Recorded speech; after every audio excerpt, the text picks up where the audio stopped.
अब ऐसे संतों की कुछ व्यथा होती है। बोले उनको भी दुख? बोले हाँ, संत को भी दुख, संत को भी दुख। बोले कैसा दुख? एक कवि ने गुजराती में भजन गाया। अगर आपको दिक्कत ना हो तो मैं गुजराती में थोड़ा गुनगुना दूं, क्योंकि हिंदी में तो आपने बहुत भजन सुने। एक भजन गुजराती, ठीक है?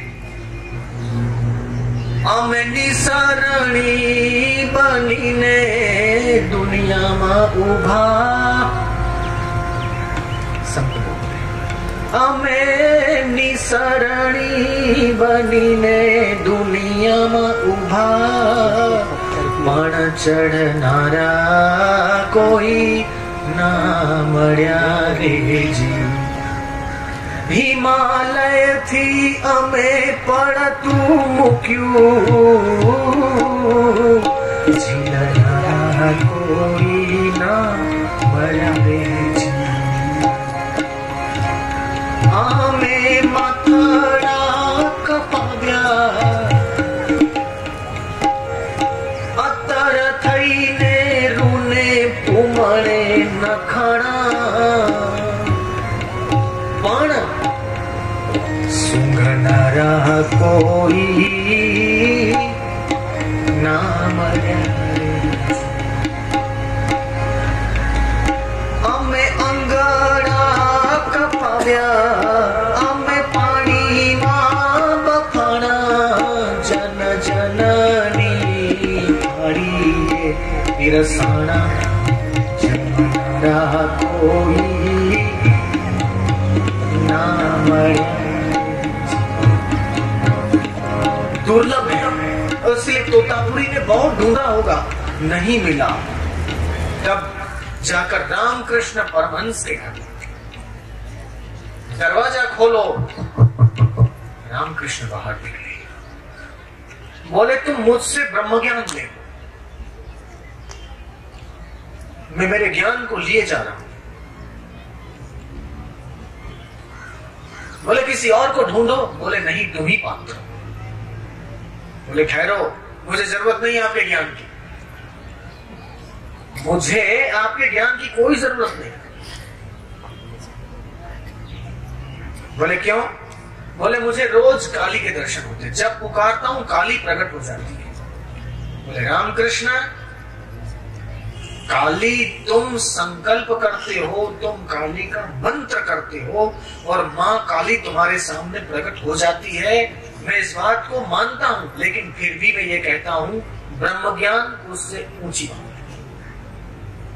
बोले ठहरो, मैं यकीन नहीं करता, मुझे आपकी बात पर भरोसा नहीं है, मुझे काली जब चाहूं तब प्रकट हो जाती है, इससे बड़ा मैं सौभाग्यशाली और कौन हो सकता है मेरे समान, मैं काली से पूछूंगा। बोले ठीक है, पूछ के रखना, मैं दोबारा आऊंगा। शाम को मां काली प्रकट हो गई। इतनी उपासना थी, काली को पुकारने मात्र से मूर्ति में से काली प्रकट हो जाती थी। कितनी उपासना, कितना सिद्ध,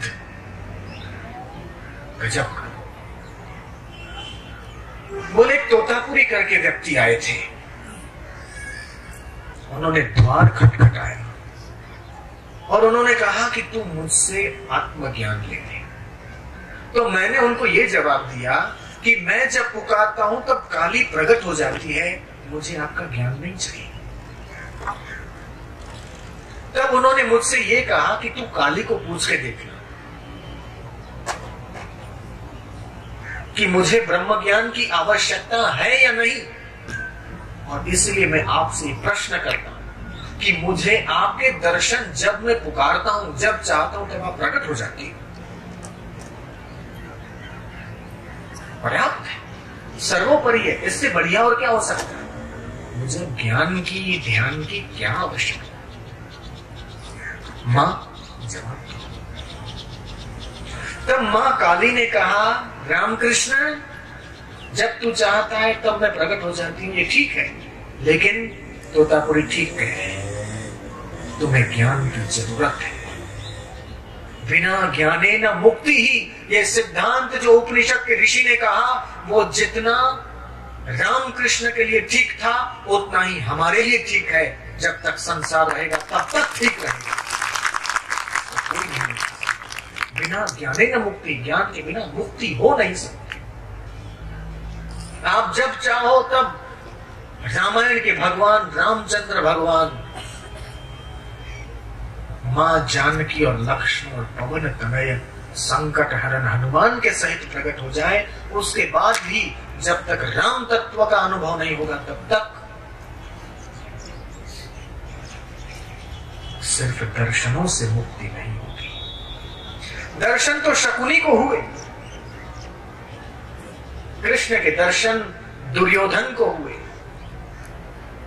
लेकिन शकुनी का कपट नहीं गया, दुर्योधन की दुष्टता नहीं गई। क्या मंथरा को राम के दर्शन नहीं हुए थे? लेकिन फिर भी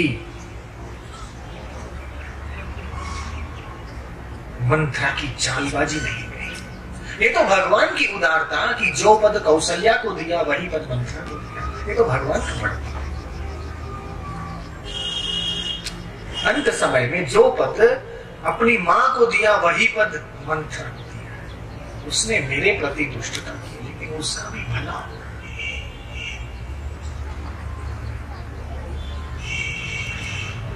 अच्छा मां तुम भी ऐसा बोल रही हो? बोले हाँ, सत्य सत्य।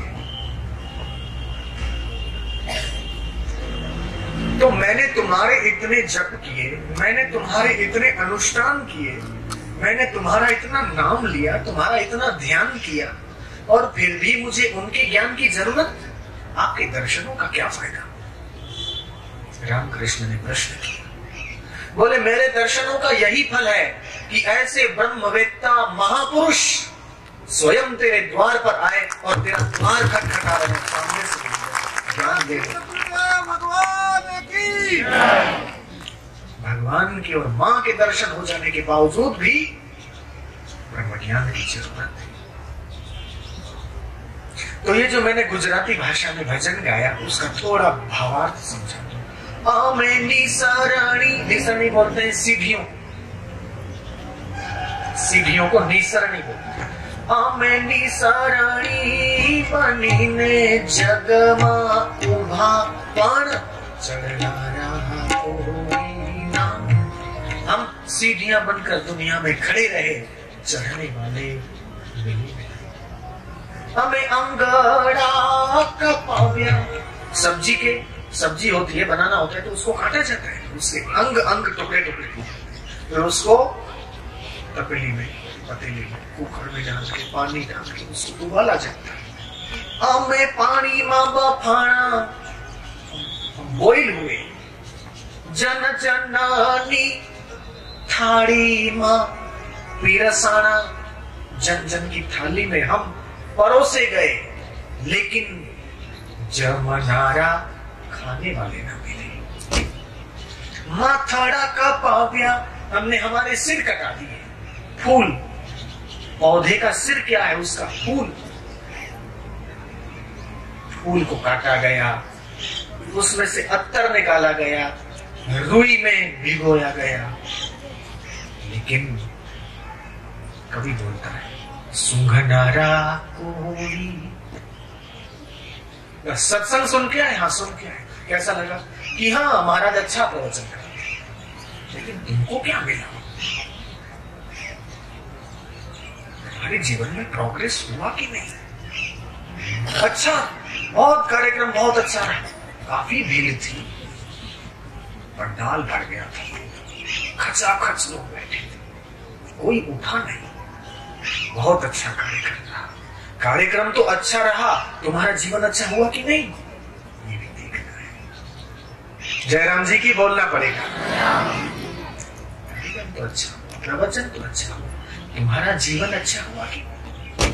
तुम्हारा मन अच्छा हुआ कि नहीं? तुम्हारी बुद्धि अच्छी हुई कि नहीं?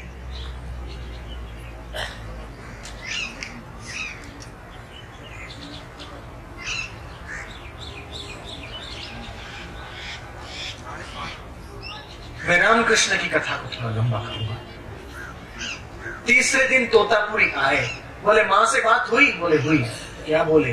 बोले कि आपसे ज्ञान ले लूं, ठीक है, तो उनकी आज्ञा का पालन करना ये तुम्हारा कर्तव्य। बोले हाँ। तो अब जो तुम काली का नाम लेते हो और ध्यान करते हो और काली तुम्हारे सामने प्रकट हो जाती है, काली को पहले हटाना होगा। कहां तो धर्म काली की उपासना करने की ओर प्रेरित करता है, कहां तो वो महापुरुष बोलते काली को हटाओ, काली की जरूरत नहीं। तुम महापुरुष को बुद्धि से नहीं तोड़ सकते। एक आदमी बोला कि संत को ऐसा करना चाहिए, ऐसा नहीं करना चाहिए, ब्रह्मज्ञानी को ऐसा करना चाहिए, ऐसा नहीं करना चाहिए। मैंने उसको जवाब दिया कि जब तुम जानते हो कि उनको ऐसा करना चाहिए, ऐसा नहीं करना चाहिए, तुम तो उनसे भी बड़े हो, तुम ही बन जाओ तो कितना अच्छा है, क्योंकि तुम तो जानते हो। सत्य को तोड़ नहीं सकते। गुरु नानक कौन नहीं जानता, जिसने भारत में रहकर गुरु नानक का नाम नहीं सुना, भारत में जन्मा ही नहीं। वो भारत में नहीं रहता जिसने नानक का नाम नहीं सुना। नानक को कौन नहीं जानता। और उन गुरु नानक का आप जीवन चरित्र पढ़िए। करतारपुर में आए, साधु का कपड़ा पहना, पूरा देश का भ्रमण किया, वापस आए और साधु के कपड़े उतार दिए, गृहस्थी के कपड़े पहने और खेती करने लगे। अब कैसे नापोगे तुम? गुरु नानक ने ऐसा क्यों किया? है जवाब। गुरु नानक ने साधु के कपड़े, संत के कपड़े, महापुरुष के कपड़े उतार दिए और सामान्य ऑर्डिनरी आदमी जो कपड़े पहनते हैं, घर गृहस्थी के, आप जैसे, ऐसे कपड़े गुरु नानक ने पहन लिए और खेती करना शुरू किया। क्यों किया? इसका जवाब वही जानते हैं, न तुम जानते हो न मैं जानता। कबीर ने वैश्या का हाथ क्यों पकड़ा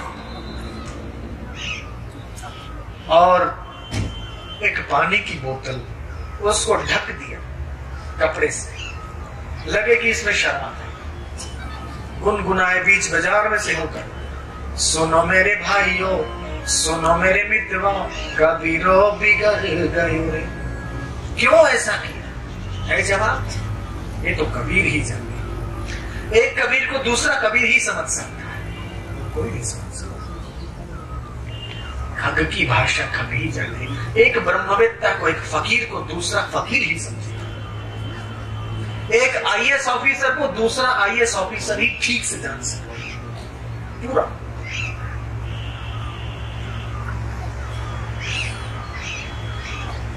एक कोयल की भाषा को दूसरी कोयल ही समझ सकती, एक मैना की बोली को दूसरी मैना ही समझ सकती, एक संत को, एक महापुरुष को दूसरा महापुरुष ही समझ सकता। दूसरे तो अपनी बुद्धि की तराजू में तोलेंगे। संत तो अनसुलझी गुत्थी है, उस अनसुलझी गुत्थी को भगवान के सिवा और कौन सुलझाए। दही संग दूध बिगड़ियो, मक्खन रूप भयो रे, कबीरो बिगड़ गए। कबीर गुण जैसे दही के साथ मिलकर दूध बिगड़ गया, कबीर से। संतन संग दास कबीरो बिगड़ियो, संतन संग दास कबीरो बिगड़ियो, संत कबीर भयो रे, कबीरो बिगड़ियो। सुनो मेरे भाई, सुनो मेरे मित्र, कबीरो बिगड़ियो। क्या मुख से जपूं न कर से जपूं, उर से जपूं न राम, राम सदा हमको जपे, हम पावे विश्राम। क्या अनुभूति है। मोहब्बत जब जोर पकड़ते तो शरारत करते, क्या मोहब्बत ईश्वर से।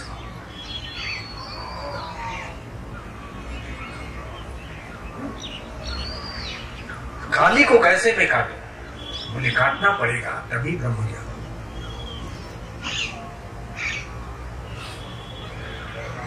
अरे संत जो बोलते हैं वो शास्त्र बोलते हैं, कथाकार और कथावाचक तो शास्त्र के पीछे चलते हैं, लेकिन संत के पीछे शास्त्र पढ़ते हैं। कपड़े पहनने वाले संत का नाम भले धारण कर लें, लेकिन असली संत बनना ये तो गजब की बात है, गजब का पुरुषार्थ है। जन्म जन्मांतरों के भाग्य और संस्कार तभी संतत्व को उपलब्ध हो। मजाक की बात नहीं, बहुत चाहिए उसका, बहुत चाहिए, बहुत तितिक्षा।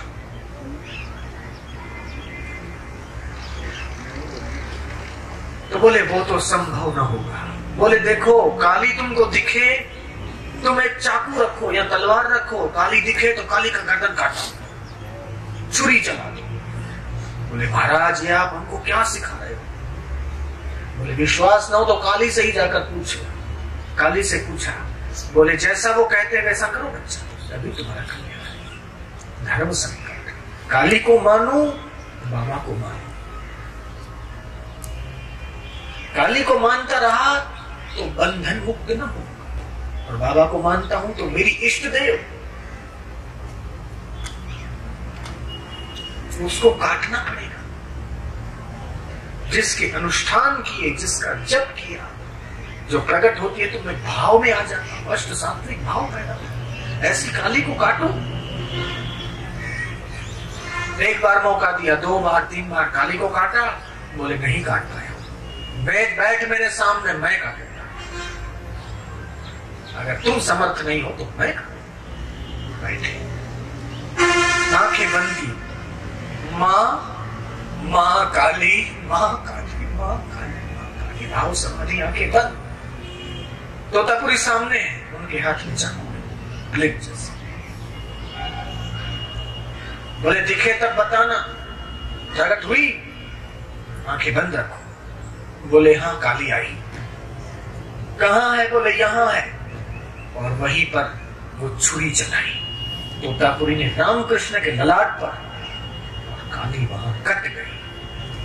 बोले ये भी एक बंधन है जो उससे भी पार ले जाना चाहता हूं। और दुनिया जानती है रामकृष्ण को। तोतापुरी ने रामकृष्ण की काली को काटा, और रामकृष्ण ने जो दुनिया को दिया, जो विवेकानंद दिया, संसार का कल्याण कर दिया।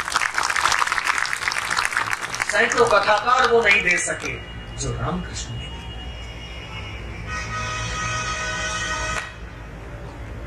देश और विदेश में जो धर्म की पताका फहराई, गजब। जो संस्कृति का संदेश फैलाया विवेकानंद ने, गजब। धर्म धुरंधर, धर्म क्षेत्र में क्रांति को लाए विवेकानंद। पात्र मिला उनको, जैसे तैसे नहीं थे, बड़े बुद्धिमान युवक, किसी ऐसे वैसे के चक्कर में नहीं फंसे। कई साधुओं को तो उन्होंने देखा, परखा, जांचा, छोड़ दिया।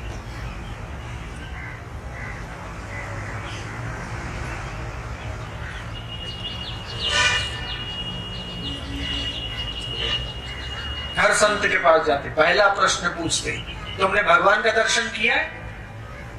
कई संत तो बेचारे हड़बड़ा जाते, बोले भगवान का दर्शन? वो तो भजन कर रहे हैं, कभी तो होगा।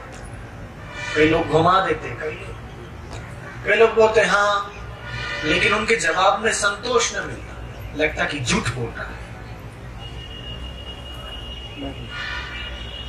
और यही एक मिले, वही जाना पहचाना पुराना प्रश्न फिर से गुनगुनाया नरेंद्र ने रामकृष्ण से, क्या तुमने भगवान का दर्शन किया? रामकृष्ण बोले हाँ मैंने किया। नरेंद्र का दूसरा प्रश्न था, अगर तुमने किया तो मुझको करा सकते हो? जवाब मिला कि हाँ मैंने भगवान को देखा है, तुझे भी भगवान दिखा सकते हो। मैंने भगवान का दर्शन किया है, तुम्हें भी हम करा सकते हैं। तो तीसरा प्रश्न था, अगर तुमने किया मुझे करा सकते हो तो कराओ। अगर आप में वो दम है, आप में वो ताकत है तो करा दो।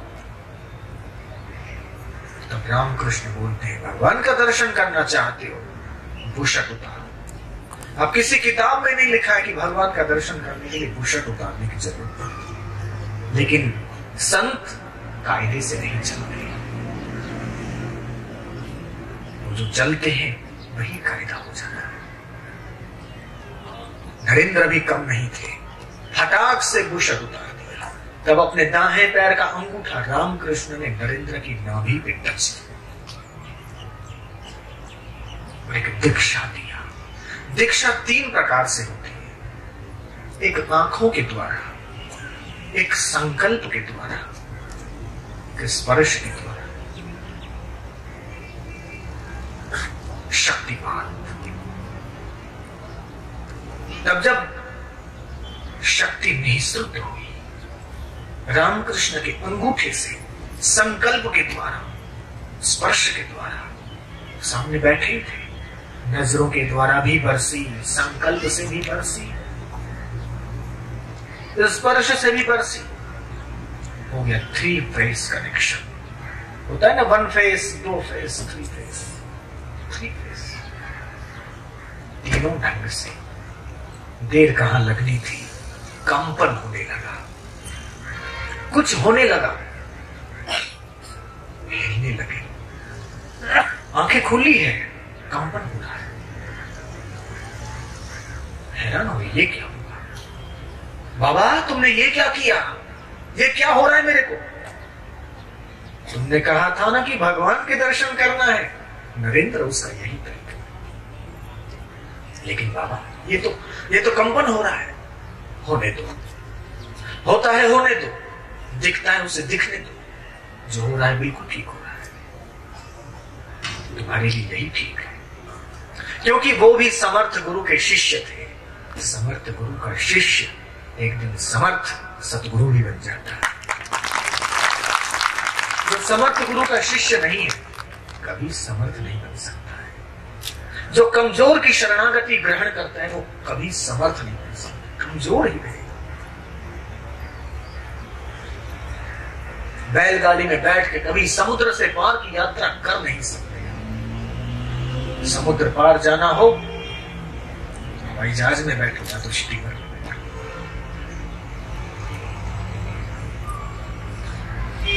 पहली बार ऐसा हुआ था, पहली बार ऐसा हुआ था तो वो समझ नहीं पाए कि ठीक हुआ कि गलत। वो तो ऐसा सोचने लगे कि मैं पता नहीं कौन से जाल में फंस गया, कौन से बाबा ने मुझे पता नहीं क्या कर दिया। अपने घर गए, सोचने लगे ये कंपन हुआ।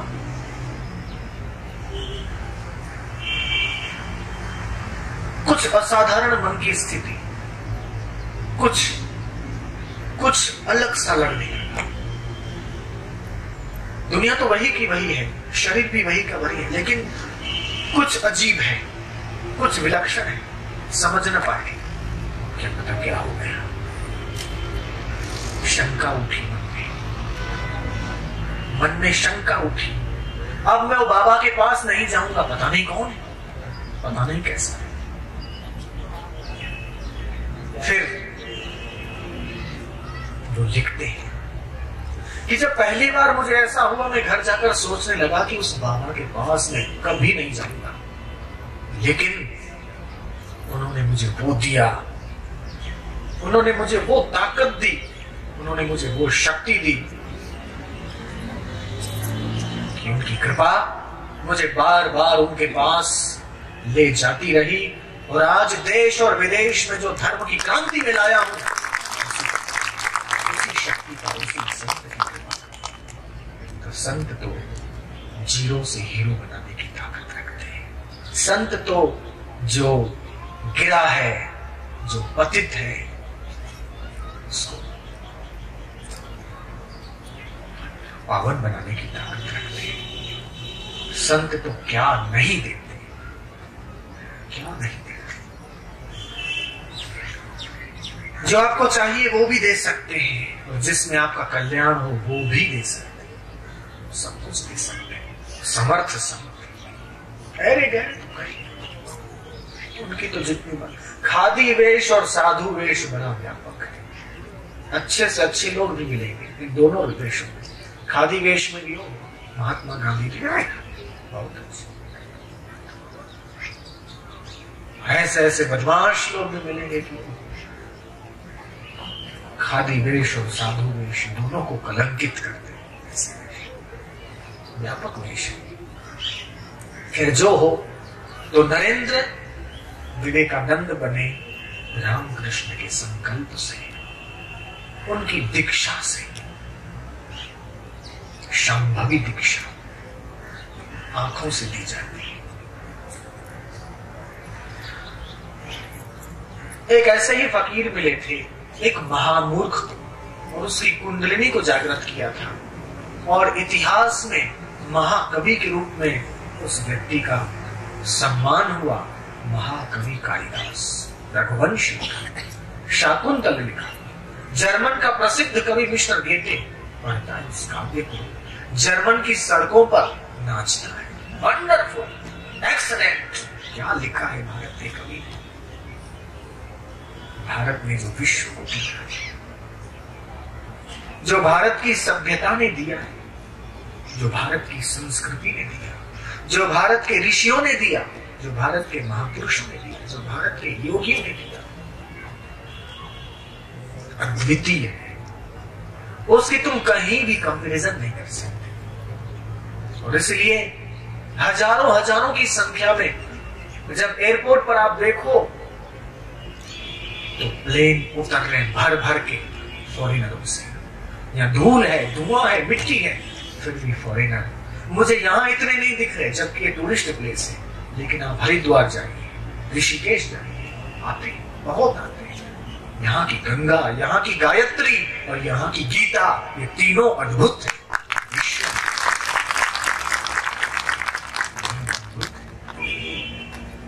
तो भारत दिव्य है, भारत महान है।